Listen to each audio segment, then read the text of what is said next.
Health care cost పెరుగుతున్న నేపథ్యంలో health insurance యొక్క ప్రాముఖ్యత ఏంటి? సో ప్రతి ఒక్కరికి హెల్త్ ఇన్సూరెన్స్ ఉండాలా? దాని యొక్క ప్రాముఖ్యత ఇన్సూరెన్స్ అనేది అయితే ఖచ్చితంగా ఉండాలి సార్. అది లేకుండా అసలు మనం అది కూడా మన అడ్వర్టైజ్మెంట్లో చూస్తున్నారు కదా, ఎడిక్వేట్గా ఉండాలి. పెద్ద వాహనం కోసం ఇంత చిన్న గొడుగు తీసుకుంటే లాభం లేదని చెప్పిన చాలా ఫన్నీ అడ్వర్టైజ్మెంట్ ఒకటి చూస్తాను అనమాట. It should be able to cover broad స్పెక్ట్రమ్గా ఫ్యామిలీని కవర్ చేసుకునేలా ఉండాలి సార్. చేస్తే పెద్దవాళ్ళకు కూడా ఇప్పుడు వయసు 2024 నుంచి వయసుతో సంబంధం లేదు, ఎవరికైనా ఇన్సూరెన్స్ చేసుకోవచ్చు. ఒకప్పుడైతే కుదిరేది కాదు. 100 years వరకు ఇస్తారు ఇప్పుడు.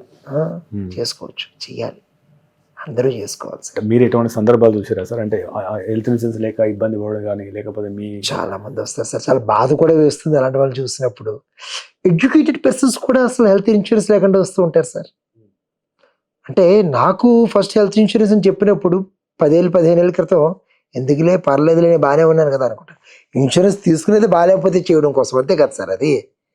ఓకే, ఎయిర్ బ్యాగ్ కార్లో ఎందుకు ఉంటుంది అంటే యాక్సిడెంట్ అవ్వాలి కాదు కదా, అయితే మనం చావకుండా ఉండడం కోసం కదా సార్.